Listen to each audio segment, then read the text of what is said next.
Dedication and Introduction of When We Were Very Young by A. Milne. To Christopher Robin Milne, or, as he prefers to call himself, Billy Moon. This book, which owes so much to him, is now humbly offered. Just before we begin.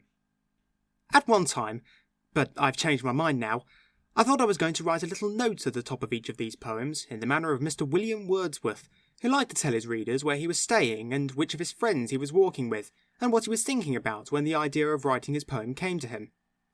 You'll find some lines about a swan here, if you get as far as that, and I should have explained to you in the notes that Christopher Robin, who feeds this swan in the mornings, has given him the name of Pooh.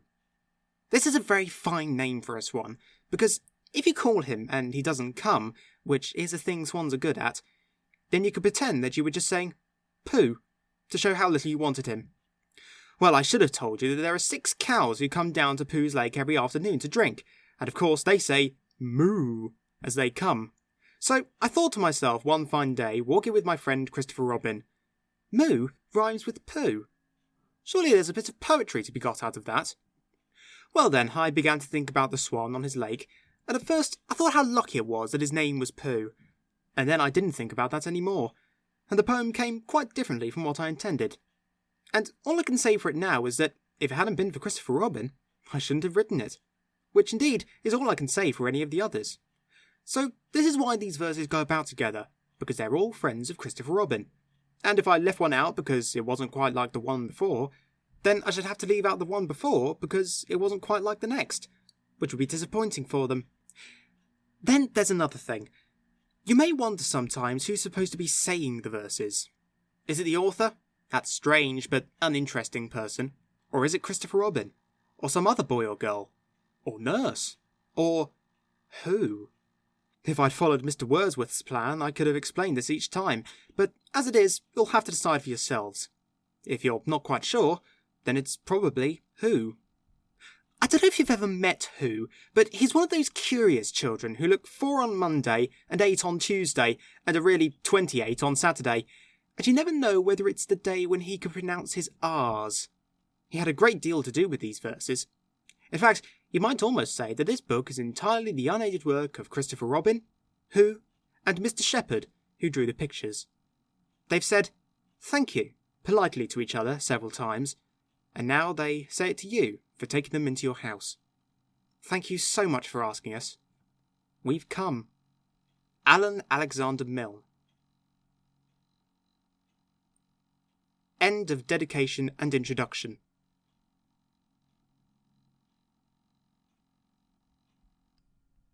Section 1 of When We Were Very Young by A. Milne. Poems 1 through 11. Corner of the street. Down by the corner of the street, where the 3 roads meet, and the feet of the people as they pass go tweet, tweet, tweet. Who comes tripping round the corner of the street? 1 pair of shoes, which are nurses. 1 pair of slippers, which are purses. Tweet, tweet, tweet. Buckingham Palace. They're changing guard at Buckingham Palace. Christopher Robin went down with Alice. Alice is marrying one of the guard. A soldier's life is terrible hard, says Alice. They're changing guard at Buckingham Palace. Christopher Robin went down with Alice. We saw a guard in a sentry box. One of the sergeants looks after their socks, says Alice. They're changing guard at Buckingham Palace. Christopher Robin went down with Alice. We looked for the king, but he never came. Well, God take care of him all the same, says Alice. They're changing guard at Buckingham Palace. Christopher Robin went down with Alice. They've great big parties inside the grounds. I wouldn't be king for £100, says Alice. They're changing guard at Buckingham Palace. Christopher Robin went down with Alice. A face looked out, but it wasn't the king's. He's much too busy assigning things, says Alice. They're changing guard at Buckingham Palace. Christopher Robin went down with Alice. Do you think the king knows all about me? Sure to, dear. But it's time for tea, says Alice. Happiness. John had great big waterproof boots on. John had a great big waterproof hat. John had a great big waterproof mackintosh. And that, said John, is that. The christening. What shall I call my dear little dormouse? His eyes are small, but his tail is enormous. I sometimes call him Terrible John, because his tail goes on, and on, and on. And I sometimes call him Terrible Jack, because his tail goes on to the end of his back. And I sometimes call him Terrible James, because he says he likes me calling him names. But I think I shall call him Jim, because I am so fond of him. Puppy and I. I met a man as I went walking. We got talking, man and I. Where are you going to, man? I said to the man as he went by. Down to the village to get some bread. Will you come with me? No, not I. I met a horse as I went walking. We got talking, horse and I. Where are you going, horse, today? I said to the horse as he went by. Down to the village to get some hay. Will you come with me? No, not I. I met a woman as I went walking. We got talking, woman and I. Where are you going to, woman, so early? I said to the woman as she went by. Down to the village to get some barley. Will you come with me? No, not I. I met some rabbits as I went walking. We got talking, rabbits and I. Where are you going in your brown fur coats? I said to the rabbits as they went by. Down to the village to get some oats. Will you come with us? No, not I. I met a puppy as I went walking. We got talking, puppy and I. Where are you going this nice fine day? I said to the puppy as he went by. Up in the hills to roll and play. I'll come with you, puppy, said I. Twinkle toes. When the sun shines through the leaves of the apple tree, when the sun makes shadows of the leaves of the apple tree, then I pass on the grass from one leaf to another, from one leaf to its brother. Tiptoe, tiptoe, here I go. The Four Friends. Ernest was an elephant, a great big fellow. Leonard was a lion with a 6-foot tail. George was a goat, and his beard was yellow. And James was a very small snail. Leonard had a stall, and a great big strong one. Ernest had a manger, and its walls were thick. George found a pen, but I think it was the wrong one. And James sat down on a brick. Ernest started trumpeting and cracked his manger. Leonard started roaring and shivered his stall. James gave the huffle of a snail in danger, and nobody heard him at all. Ernest started trumpeting and raised such a rumpus. Leonard started roaring and trying to kick. James went on a journey with the goat's new compass, and he reached the end of his brick. Ernest was an elephant, and very well intentioned. Leonard was a lion with a brave new tail. George was a goat, as I think I've mentioned. But James was only a snail. Lines and squares. Whenever I walk in a London street, I'm ever so careful to watch my feet, and I keep in the squares, and the masses of bears who wait at the corners, all ready to eat the sillies who tread on the lines of the street, go back to their lairs, and I say to them, Bears, just look how I'm walking in all of the squares!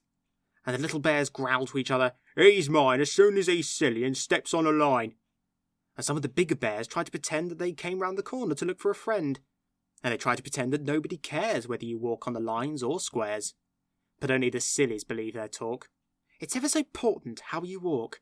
And it's ever so jolly to call out, Bears, just watch me walking in all the squares. Brownie. In a corner of the bedroom is a great big curtain. Somebody lives behind it, but I don't know who. I think it's a brownie, but I'm not quite certain. Nanny isn't certain too. I looked behind the curtain, but he went so quickly. Brownies never wait to say, How do you do? They wriggle off at once because they're all so tickly. Nanny says they're tickly too. Independence. I never did like, now take care, dear. I never did want, hold my hand. I never did think much of, not up there, dear. It's no good saying it. They don't understand. Nursery chairs. One of the chairs is South America. One of the chairs is a ship at sea. One is a cage for a great big lion. And one is a chair for me. The first chair. When I go up the Amazon, I stop at night and fire a gun to call my faithful band. And Indians in 2s and 3s come silently between the trees and wait for me to land. And if I do not want to play with any Indians today, I simply wave my hand. And then they turn and go away. They always understand. The second chair. I'm a great big lion in my cage, and I often frighten Nanny with a roar. Then I hold her very tight and tell her not to be so frightened. And she doesn't be so frightened any more. The third chair. When I'm in my ship, I see the other ships go sailing by. A sailor leans and calls to me as his ship goes sailing by. Across the sea he leans to me. Above the winds I hear him cry, "Is this the way to round the world?" He calls as he goes by. The fourth chair. Whenever I sit in a high chair, for breakfast or dinner or tea, I try to pretend that it's my chair and that I'm a baby of 3. Shall I go off to South America? Shall I put out in my ship to sea? Or get in my cage and be lions and tigers? Or shall I be only me? End of section 1.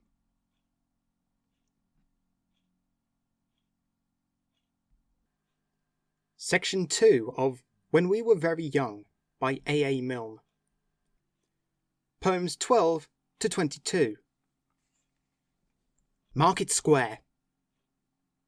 I had a penny, a bright new penny. I took my penny to the market square. I wanted a rabbit, a little brown rabbit, and I looked for a rabbit most everywhere. For I went to the store where they sold sweet lavender. "Only a penny for a bunch of lavender." "Have you got a rabbit?" "'Cause I don't want lavender." But they hadn't got a rabbit. Not anywhere there. I had a penny, and I had another penny. I took my pennies to the market square. I did want a rabbit, a little baby rabbit, and I looked for rabbits most everywhere. And I went to the store where they sold fresh mackerel. "Now then, 2pence for a fresh caught mackerel." "Have you got a rabbit?" "'Cause I don't like mackerel." But they hadn't got a rabbit. Not anywhere there. I found a 6pence, a little white 6pence. I took it in my hand to the market square. I was buying my rabbit. I do like rabbits. And I looked for my rabbit most everywhere. So I went to the store where they sold fine saucepans. Walk up, 6pence for a saucepan." "Could I have a rabbit?" "'Cause we got 2 saucepans." But they hadn't got a rabbit. Not anywhere there. I had nothing. No, I hadn't got nothing. So I didn't go down to the market square, but I walked on the common, the old gold common, and I saw little rabbits most everywhere. So I'm sorry for the people who sell fine saucepans. I'm sorry for the people who sell fresh mackerel. I'm sorry for the people who sell sweet lavender, 'cause they haven't got a rabbit. Not anywhere there. Daffodowndilly. She wore her yellow sunbonnet. She wore her greenest gown. She turned to the south wind and curtsied up and down. She turned to the sunlight and shook her yellow head, and whispered to her neighbour, "Winter is dead." Water lilies. Where the water lilies go, to and fro, rocking in the ripples of the water, lazy on a leaf lies the late king's daughter, and the faint winds shake her. Who will come and take her? I will. I will. Keep still. Keep still. Sleeping on a leaf lies the late king's daughter. Then a wind comes skipping to the lilies on the water, and the kind winds wake her. Now who will take her? With a laugh she is slipping through the lilies on the water. Wait! Wait! Too late. Too late. Only the water lilies go to and fro, dipping, dipping, to the ripples of the water. Disobedience. James Morrison, Weatherby George Dupree, took great care of his mother, though he was only 3. James said to his mother, "Mother," said he, "you must never go down to the end of the town if you don't go down with me." James Morrison's mother put on a golden gown.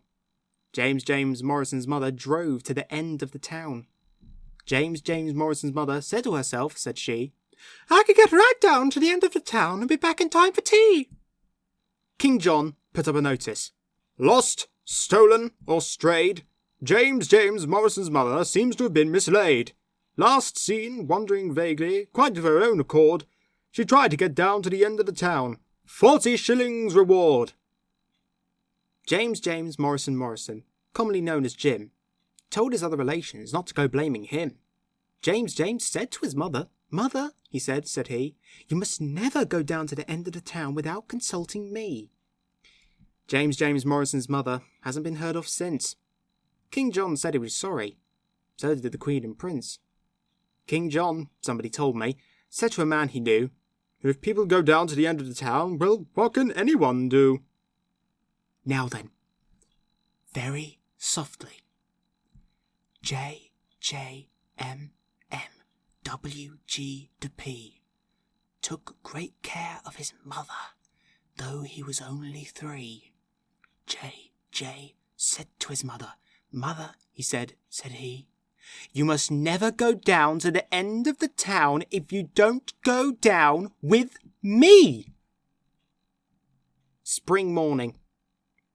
Where am I going? I don't quite know. Down to the stream where the kingcups grow, up on the hill where the pine trees blow. Anywhere. I don't know. Where am I going? The clouds sail by, little ones, baby ones, over the sky. Where am I going? The shadows pass, little ones, baby ones, over the grass. If you were a cloud and sailed up there, you'd sail on water as blue as air, and you'd see me here in the fields and say, "Doesn't the sky look green today?" Where am I going? The high rooks call, "It's awful fun to be born at all." Where am I going? The ringdoves coo, "We do have beautiful things to do." If you were a bird and lived on high, you'd lean on the wind when the wind came by. You'd say to the wind when it took you away, "That's where I wanted to go today." Where am I going? I don't quite know. What does it matter where people go? Down to the wood where the bluebells grow. Anywhere. I don't know. The island. If I had a ship, I'd sail my ship. I'd sail my ship through eastern seas, down to a beach where the slow waves thunder, the green curls over and the white falls under. Boom, boom, boom, on the sun-bright sand. Then I'd leave my ship and I'd land, and climb the steep white sand, and climb to the trees, the 6 dark trees, the coconut trees on the cliff's green crown. Hands and knees to the coconut trees, face to the cliff as the stones patter down. Up, staggering, stumbling, round the corner where the rock is crumbling, round this shoulder, over this boulder, up to the top where the 6 trees stand. And there would I rest, and lie, my chin in my hands, and gaze at the dazzle of sand below, and the green waves curling slow, and the grey-blue distant haze where the sea goes up to the sky. And I'd say to myself as I looked so lazily down at the sea, "There's nobody else in the world, and the world was made for me." The 3 Foxes. Once upon a time there were 3 little foxes, who didn't wear stockings and they didn't wear sockses, but they all had handkerchiefs to blow their noses, and they kept their handkerchiefs in cardboard boxes. They lived in the forest in 3 little houses, and they didn't wear coats and they didn't wear trousers.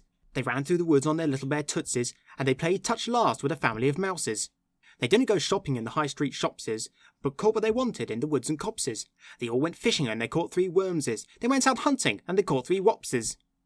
They went to a fair and they all won prizes, 3 plum puddingses and 3 mince pieses.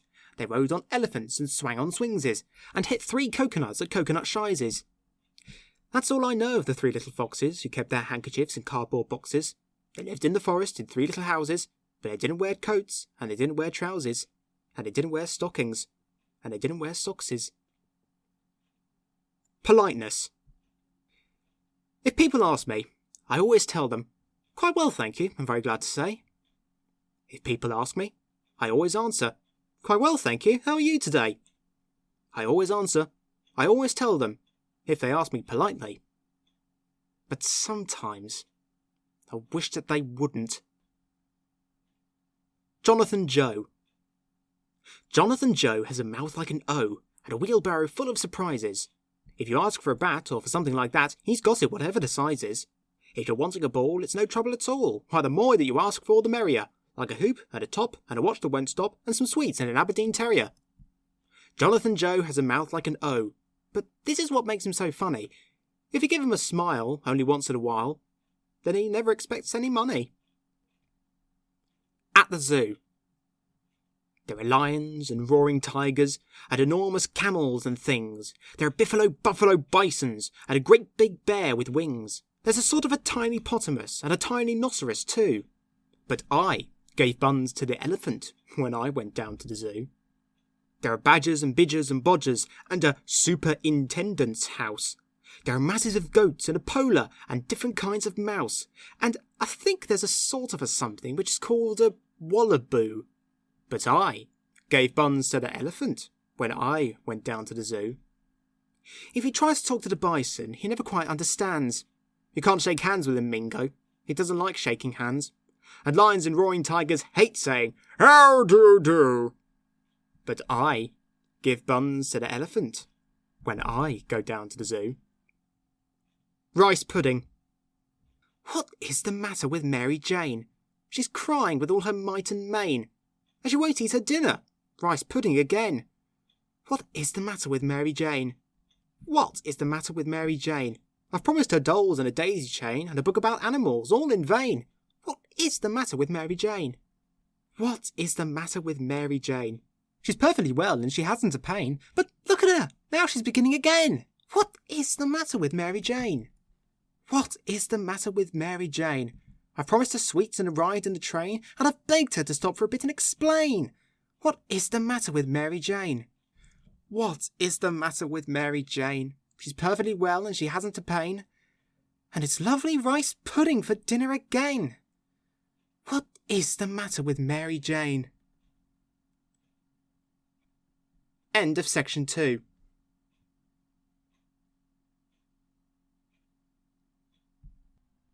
Section 3 of When We Were Very Young by A. Milne.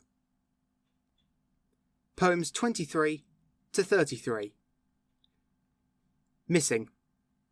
Has anybody seen my mouse? I opened his box for half a minute just to make sure he was really in it, and while I was looking he jumped outside. I tried to catch him. I tried. I think he's somewhere about the house. Has anyone seen my mouse? Uncle John! Have you seen my mouse? Just a small sort of mouse, a dear little brown one. He came from the country, he wasn't a town one. So he'll feel all lonely in a London street. Why, what could he possibly find to eat? He must be somewhere. I'll ask Aunt Rose. Have you seen a mouse with a waffly nose? Oh, somewhere about. He's just got out.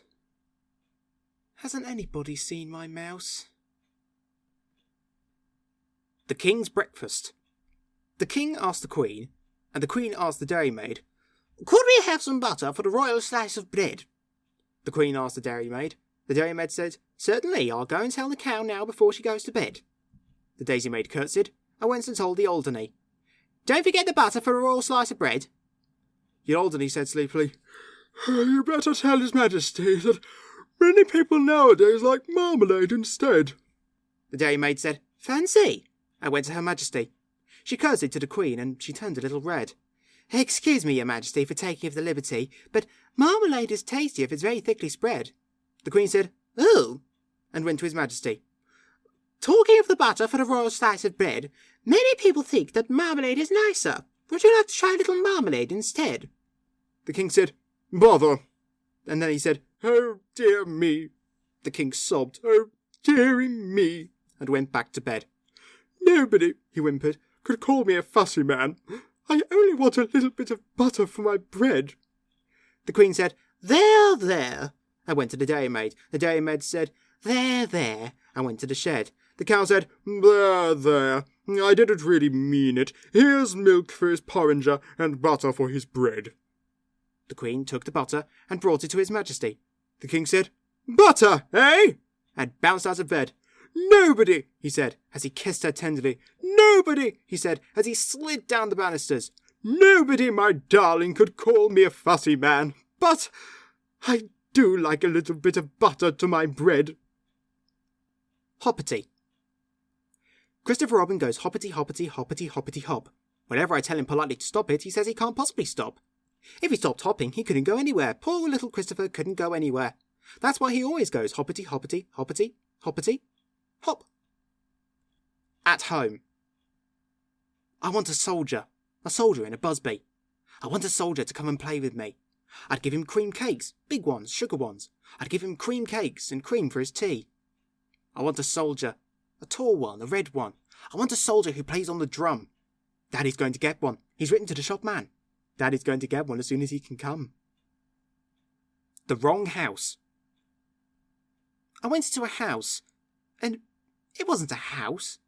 It has big steps and a great big hall, but it hasn't got a garden. A garden. A garden. It isn't like a house at all. I went into a house, and it wasn't a house. It has a big garden and a great high wall, but it hasn't got a May tree. A May tree. A May tree. It isn't like a house at all. I went into a house, and it wasn't a house. Slow white petals from the May tree fall, but it hasn't got a blackbird. A blackbird. A blackbird. It isn't like a house at all. I went into a house, and I thought it was a house. I could hear from the May tree the blackbird call, but nobody listened to it. Nobody liked it. Nobody wanted it at all. Summer afternoon. 6 brown cows walked down to drink. All the little fishes blew bubbles at the mayfly. Splash goes the first as he comes to the brink. Swish go the tails of the 5 who follow. 12 brown cows been drinking there. All the little fishes went waggle-tail, waggle-tail. 6 from the water and 6 from the air. Up down the river, does a blue-black swallow. The Dormouse and the Doctor. There was once a dormouse who lived in a bed of delphiniums blue and geraniums red. And all the day long he'd a wonderful view of geraniums red and delphiniums blue. A doctor came hurrying round, and he said, "Tut, tut, I'm sorry to find you in bed. Just say 99 while I look at your chest. Don't you find that chrysanthemums answer the best?" The Dormouse looked round at the view and replied, when he'd said 99, that he tried and he tried, and much the most answering things that he knew were geraniums red and delphiniums blue. The doctor stood frowning and shaking his head, and he took up his shiny silk hat as he said, "What the patient requires is a change," and he went to see some chrysanthemum people in Kent. The Dormouse lay there, and he gazed at the view of geraniums red and delphiniums blue, and he knew there was nothing he wanted instead of delphiniums blue and geraniums red. The doctor came back, and to show what he meant, he'd brought some chrysanthemum cuttings from Kent. "Now these," he remarked, "give a much better view than geraniums red and delphiniums blue." They took out their spades, and they dug up the bed of delphiniums blue and geraniums red, and they planted chrysanthemums yellow and white. "And now," said the doctor, "we'll soon have you right." The Dormouse looked out, and he said with a sigh, "I suppose all these people know better than I.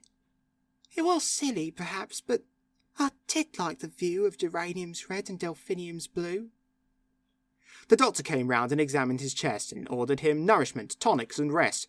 "How very effective," he said, as he shook the thermometer. "All these chrysanthemums look." The Dormouse turned over to shut out the sight of the endless chrysanthemums, yellow and white. "How lovely," he thought, "to be back in a bed of delphiniums blue and geraniums red." The doctor said, "Tut, it's another attack," and ordered him milk and massage of the back, and freed him of worry and drives in a car, and murmured, "How sweet your chrysanthemums are." The Dormouse lay there with his paws to his eyes, and imagined himself such a pleasant surprise. "I'll pretend the chrysanthemums turned to a bed of delphiniums blue and geraniums red." The doctor next morning was rubbing his hands and saying, "There's nobody quite understands these cases as I do. The cure is begun. How fresh the chrysanthemums look in the sun." The Dormouse lay happy.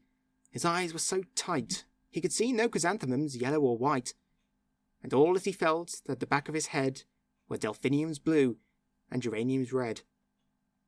And that is the reason, Aunt Emily said, if a Dormouse gets in a chrysanthemum bed, you'll find, so Aunt Emily says, that he lies fast asleep on his front, with his paws to his eyes. Shoes and stockings. There's a cavern in the mountain where the old men meet. Hammer, hammer, hammer, hammer, hammer, hammer. They make gold slippers for my lady's feet. Hammer, hammer, hammer, hammer, hammer, hammer. My lady is marrying her own true knight. White her gown, and her veil is white. But she must have slippers on her dainty feet. Hammer, hammer, hammer, hammer. There's a cottage by the river, where the old wives meet. Chatter, chatter, chatter, chatter, chatter, chatter. They weave gold stockings for my lady's feet. Chatter, chatter, chatter, chatter, chatter, chatter. My lady's going to her own true man, youth to youth since the world began, but she must have stockings on her dainty feet. Chatter, chatter, chatter, chatter. Sand between the toes. I went down to the shouting sea, taking Christopher down with me, for nurse had given us a sixpence each, and down we went to the beach. We had sand in the eyes and the ears and the nose, and sand in the hair and sand between the toes. Whenever a good nor'wester blows, Christopher is certain of sand between the toes. The sea was galloping grey and white. Christopher clutched his sixpence tight. We clambered over the humping sand, and Christopher held my hand. We had sand in the eyes and the ears and the nose, and sand in the hair and sand between the toes. Whenever a good nor'wester blows, Christopher is certain of sand between the toes. There was a roaring in the sky. The seagulls cried as they blew by. We tried to talk, but had to shout. Nobody else was out. When we got home, we had sand in the hair, in the eyes, and the ears, and everywhere. Whenever a good nor'wester blows, Christopher is found with sand between the toes. Knights and ladies. There is, in my old picture book, a page at which I like to look, where knights and squires come riding down the cobbles of some steep old town, and ladies from beneath the eaves flutter their bravest handkerchiefs, or, smiling proudly, toss down gauges. But that was in the Middle Ages. It wouldn't happen now, but still, whenever I look up the hill, where dark against the green and blue the firs come marching two by two, I wonder if perhaps I might see suddenly a shining knight winding his way from blue to green, exactly as it would have been those many, many years ago.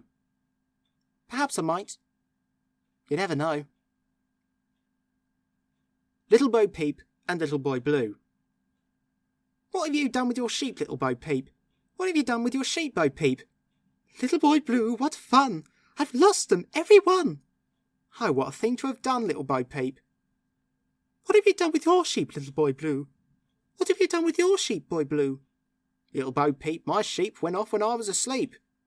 I'm sorry about your sheep, Little Boy Blue. What are you going to do, Little Bo Peep? What are you going to do, Bo Peep? Little Boy Blue, you'll see, they'll all come home to tea. They wouldn't do that for me, Little Bo Peep. What are you going to do, Little Boy Blue?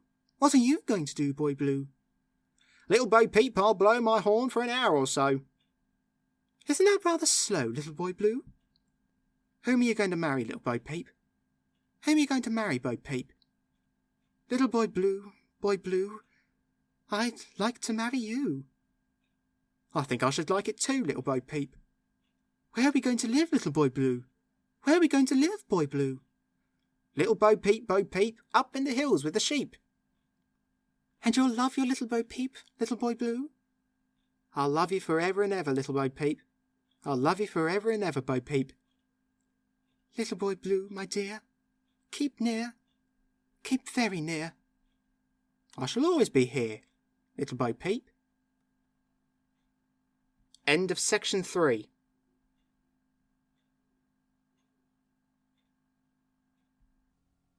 Section 4 of When We Were Very Young by A. Milne. Poems 34 to 44. The Mirror. Between the woods, the afternoon is fallen in a golden swoon. The sun looks down from quiet skies to where a quiet water lies, and silent trees stoop down to trees. And there I saw a white swan make another white swan in the lake, and breast to breast, both motionless, they waited for the wind's caress, and all the water was at ease. Halfway down. Halfway down the stairs is a stair where I sit. There isn't any other stair quite like it. I'm not at the bottom, I'm not at the top. So this is the stair where I always stop. Halfway up the stairs isn't up, it isn't down. It isn't in the nursery, it isn't in the town. And all sorts of funny thoughts run round my head. It isn't really anywhere. It's somewhere else instead. The Invaders.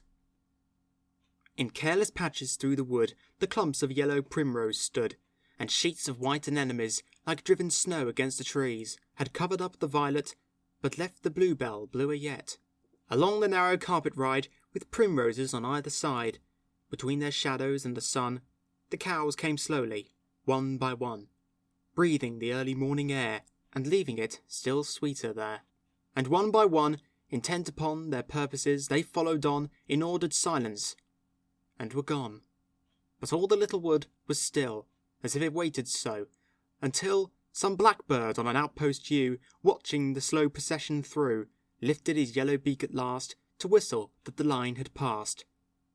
Then all the wood began to sing its morning anthem to the spring. Before tea.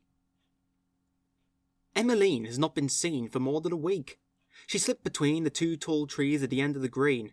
We all went after her. "Emmeline! Emmeline! I didn't mean, I only said that your hands weren't clean!" We went to the trees at the end of the green, but Emmeline was not to be seen. Emmeline came slipping between the two tall trees at the end of the green. We all ran up to her. "Emmeline, where have you been? Where have you been? Why, it's more than a week." And Emmeline said, "Sillies, I went and saw the Queen. She says my hands are perfectly clean." Teddy bear. A bear, however hard he tries, grows tubby without exercise. Our teddy bear is short and fat, which is not to be wondered at. He gets what exercise he can by falling off the ottoman, but generally seems to lack the energy to clamber back. Now, tubbiness is just the thing which gets a fellow wandering, and Teddy worried lots about the fact that he was rather stout. He thought, "If only I were thin, but how does anyone begin?" He thought, "It isn't really fair to grudge me exercise and air." For many weeks he pressed in vain his nose against the window pane, and envied those who walked about reducing their unwanted stout. None of the people he could see is quite, he said, as fat as me. Then, with a still more moving sigh, "I mean," he said, "as fat as I." Now, Teddy, as was only right, slept in the ottoman at night, and with him crowded in as well more animals than I can tell. Not only these, but books and things, such as a kind relation brings, old tales of once upon a time, a history retold in rhyme. One night it happened that he took a peep at an old picture book, wherein he came across by chance the picture of a king of France, a stoutish man, and, down below, these words, "King Louis so-and-so, nicknamed the Handsome." There he sat, and, think of it, the man was fat. Our bear rejoiced like anything to read about this famous king, nicknamed the Handsome.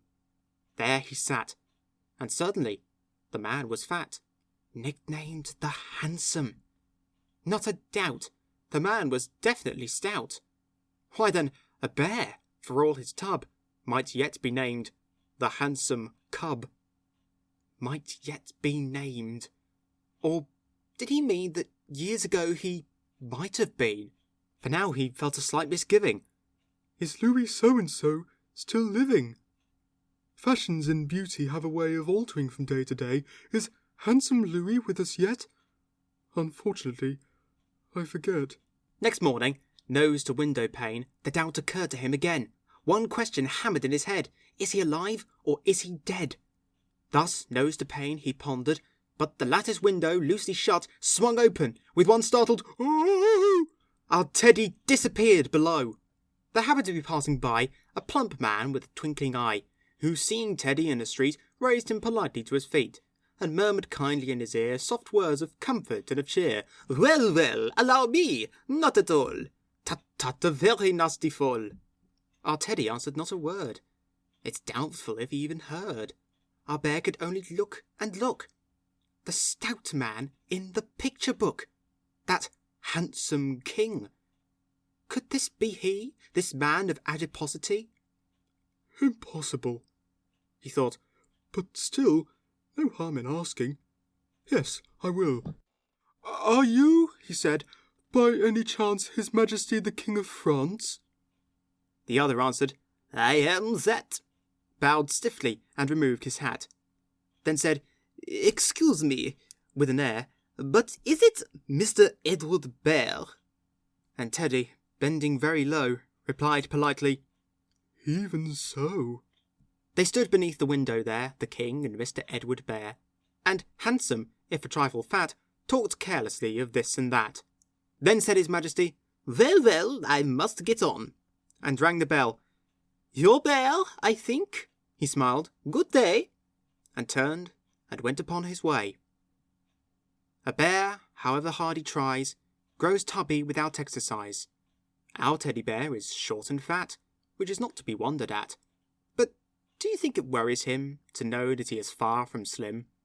No, just the other way about. He's proud of being short and stout. Bad Sir Brian Botany.